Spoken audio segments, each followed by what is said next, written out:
Hello everyone, Jackie here, and today in this video I want to discuss what I think the future Game of Thrones spin-off is going to be about. We know that HBO has several different spin-off ideas in the works for Game of Thrones, and this is going to be probably set in Westeros as there will be familiar bloodlines, and it is not going to be based off the Tales of Dunk and Egg series that George also is writing. So, what does that leave? Well, I think the best candidate for a spin-off is definitely going to be the Civil War known as the Dance of Dragons, and I'm going to explain in this video why I think this would make an awesome spin-off for Game of Thrones. The Dance of Dragons was a Targaryen civil war fought between Rhaenyra Targaryen and her half-brother Aegon. Rhaenyra had previously been named her father's heir as she was the only living child from his first marriage. However, Aegon believed that he was the rightful heir since he was their father's only living son. Now, pretty much every great house in Westeros was on either one side of this war or the other, so there would be so many familiar bloodlines if this was a spin-off. We have, in addition to the Targaryens, the Starks, the Baratheons, the Lannisters, the Tullys, the Aarons, the Greyjoys, the Freys, the Tarleys, so many different houses that we have seen on Game of Thrones would be in this spin-off fighting this war.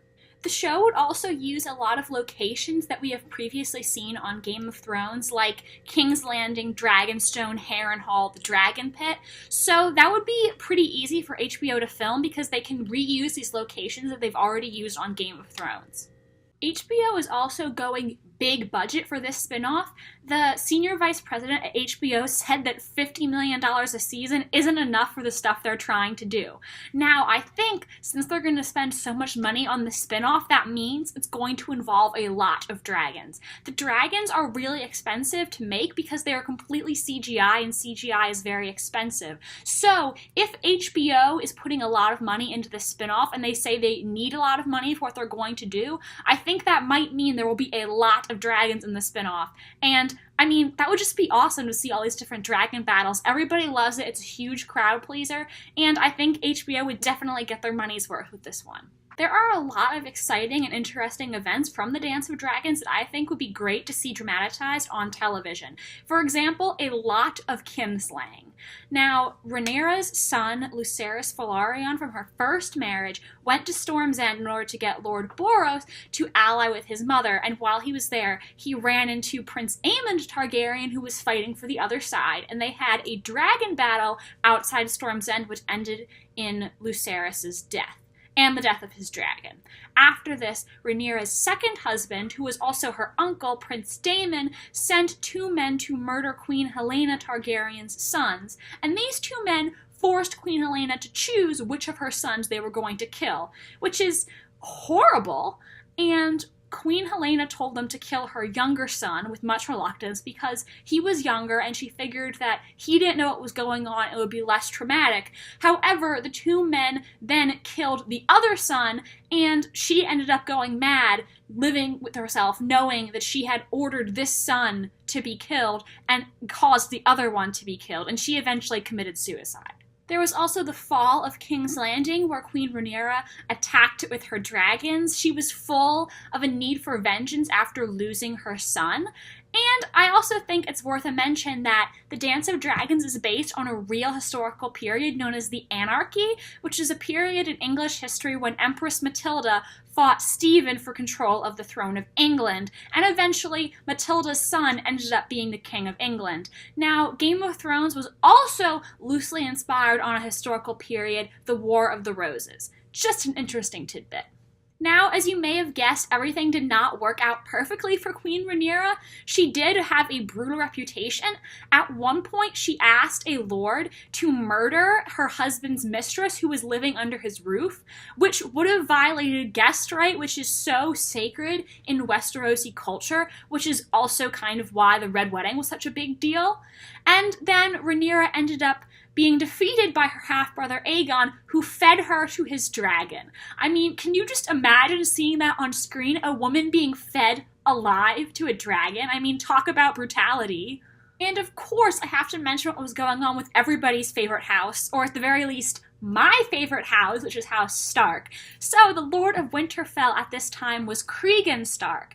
Now, he ended up supporting Queen Rhaenyra because one of Queen Rhaenyra's sons from her first marriage, Jace Velaryon, went to Winterfell and promised that he would get a Targaryen bride for Cregan, and this became known as the Pact of Ice and Fire. The Pact of Ice and Fire ended up not being fulfilled. Cregan Stark did not have a Targaryen wife.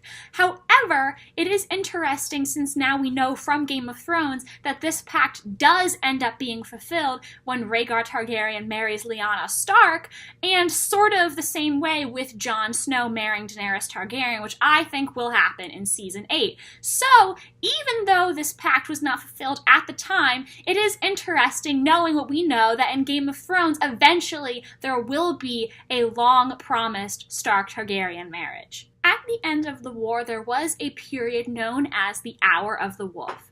So, King Aegon II, that is Rhaenyra's half-brother, was refusing to surrender at the end of the war, even though all of his advisors were telling him there was no chance of him winning and he should just forfeit and agree to join the Night's Watch. However, King Aegon refused to go down so easily, and when the other army came to King's Landing, they found that he had been poisoned. They don't know exactly who poisoned him, but several of his own men were arrested on suspicions of betraying their king.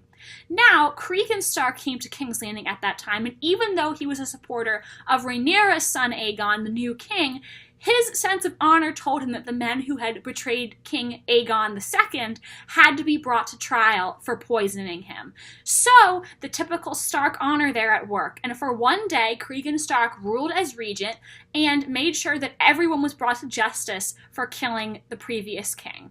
And he ended up marrying Alysanne Blackwood, who just sounds like a total badass. She led the archers at the Battle of the King's Road, and then married Cregan Stark in exchange for Corlys Velaryon being pardoned.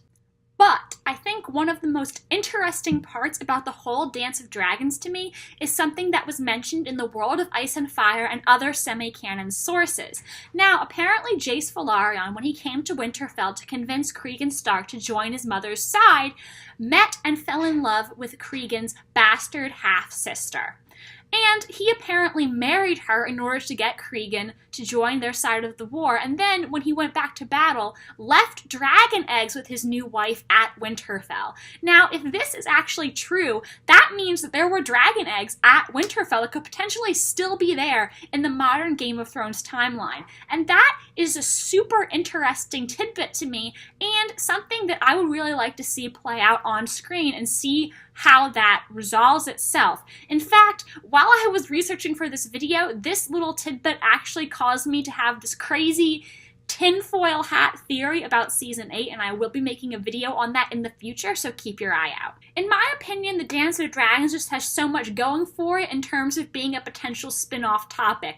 There's romance, bloodshed, betrayal, battles in the air, battles on land, battles in the sea, dragons, kinslaying, kings, queens, so much different stuff going on here, and I would love to see all of it be explored on a potential TV show.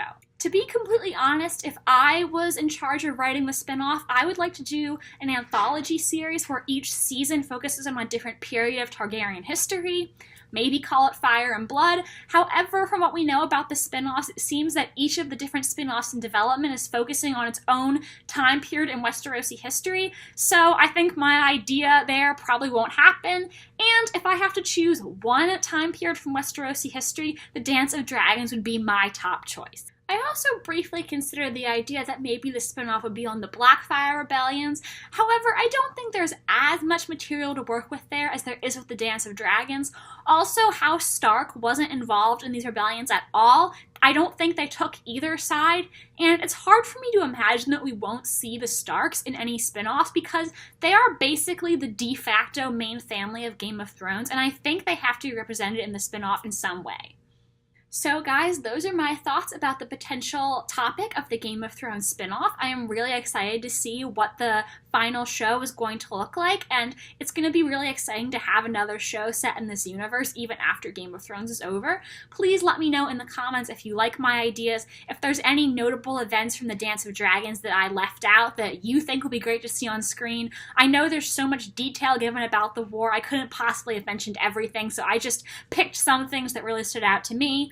And like this video if you enjoyed, and make sure to subscribe to my channel if you want to see more videos from me. Thank you so much for watching. Bye!